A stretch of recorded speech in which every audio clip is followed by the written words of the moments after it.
Hello everyone, so you are here on Biology Bubble, and in today's video we are going to talk about 4 most confusing terms of class 11th and 12th NCERT biology, and these terms are metamerism, metagenesis, metamorphosis and metastasis.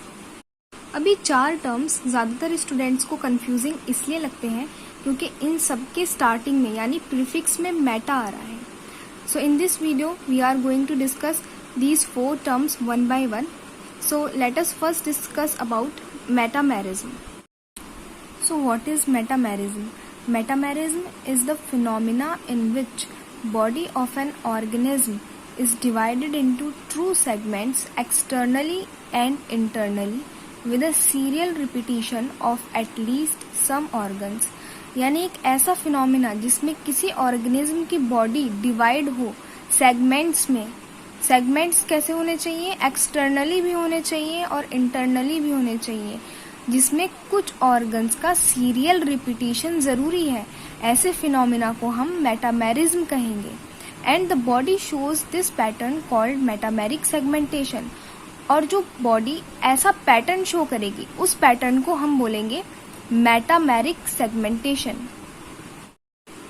So metamerism is exhibited by organism of phylum Annelida, Arthropoda and Chordata. तो ये NCERT के examples हैं कि metamerism किन में पाया जाता है. एनालिड्स में पाया जाता है, जैसे लीचीज हो गए. आर्थ्रोपोड्स में जैसे कॉकरोच हो गए. कॉकरोच की हमने जो मॉर्फोलॉजी एनाटॉमी पढ़ी है उसमें हमने ये पढ़ा है कि कॉकरोच का हेड 6 सेगमेंट से मिलकर बना होता है और उसका एब्डोमेन 10 सेगमेंट से मिलकर बना होता है. तो ये सेगमेंटेशन ही है जो आर्थ्रोपोड्स में शो हो रही है. कॉर्डेट्स में ह्यूमन के अंदर भी मेटामेरिज्म पाई जाती है, लेकिन एम्ब्रियोनिक स्टेज में ज्यादा क्लियरली देखने को मिलेगी. एनसीईआरटी में भी ये टर्म दी हुई है मेटामेरिज्म. ये यूनिट 1 के चैप्टर नंबर 4 एनिमल किंगडम में सब हेडिंग सेगमेंटेशन में है. In some animals, the body is externally and internally divided into segments with serial repetition of at least some organs. For example, in earthworm, the body shows this pattern called metameric segmentation and the phenomena is known as metamerism. ये सब हमने पढ़ लिया है और NCERT में ये page number 48 पे गिवन है, class 11th NCERT. Now let us move to our next term, which is metagenesis. It is alternation of generation between sexual and asexual reproduction. So what is alternation of generation?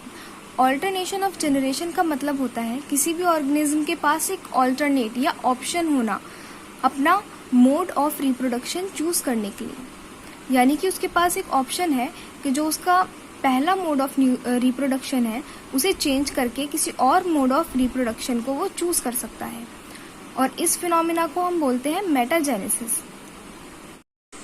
तो metagenesis के example हैं phylum Coelenterata या Cnidaria. इसमें 2 form होती हैं, एक होती है पॉलिप और एक मेड्यूसा. पॉलिप जो है वो सिलेंड्रिकल फॉर्म होती है और ये सेसाइल होती है यानी इमोबाइल होती है. एक जगह से दूसरी जगह पर लोकोमोशन नहीं कर सकती, एक जगह पर ही स्टेशनरी या स्टैटिक पोजिशन में रहती है. इसके एग्जाम्पल है एडेंशिया. मेड्यूसा जो है वो अम्ब्रेला शेप्ड रहती है, फ्री स्विमिंग फॉर्म होती है, फॉर एग्जाम्पल जेलीफिश. तो पॉलिप मेड्यूसा प्रोड्यूस करेगी एसेक्सुअली और मेड्यूसा पॉलिप प्रोड्यूस करेगी सेक्सुअली, और यही है मेटाजेनेसिस. अगर आपको पॉलिप एंड मेड्यूसा में ऑल्टरनेशन ऑफ जनरेशन या मेटाजेनेसिस डीपली पढ़ना है तो आप इस डायग्राम का स्क्रीनशॉट ले सकते हैं और इसको बाद में ध्यान से देख सकते हैं कि पॉलिप से मेड्यूसा एसेक्सुअली कैसे फॉर्म हो रहा है और मेड्यूसा से पॉलिप सेक्सुअली कैसे फॉर्म हो रहा है, और बाकी ये दोनों कैसे कैसे और रिप्रोड्यूस कर सकते हैं. इसमें एनसीईआरटी क्या कह रही है? Those cnidarians which exist in both forms exhibit alternation of generation, that is metagenesis, in which polyps produce medusae asexually and medusae form the polyps sexually. इसमें एक और एग्जाम्पल दिया हुआ है which is obelia. और ये जो लाइन्स हैं ये क्लास 11th NCERT के पेज नंबर 50 पर है. Now let us talk about metamorphosis. So this is the process of transformation from an immature form to an adult form in 2 or more distinct stages. Metamorphosis का मतलब क्या है? एक ऐसा process जिसमें एक ऑर्गेनिज्म अपनी इमेच्योर फॉर्म से बदल रहा हो अपनी अडल्ट फॉर्म में, लेकिन उसमें बीच में 2 या 2 से ज़्यादा डिस्टिंक्ट स्टेजेस आनी चाहिए। ये डिस्टिंक्ट स्टेजेस से यहाँ क्या कहना चाह रहे हैं? एक ऐसी स्टेज आनी चाहिए, 2 या 2 से ज़्यादा ऐसे स्टेजेस आनी चाहिए जिसमें जो ऑर्गेनिज्म है वो अपनी इमेच्योर और अडल्ट फॉर्म से बिल्कुल डिफरेंट लगे। मेटामॉर्फोसिस के एग्जाम्पल हैं इंसेक्ट और एम्फीबियंस। इंसेक्ट्स और एम्फीबियंस शो करते हैं Metamorphosis.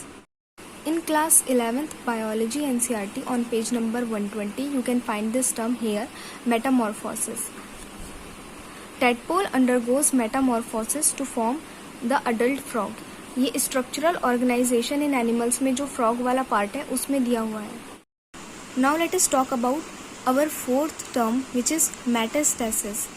It is the movement of cancer cells from one part to the other parts by the body fluid.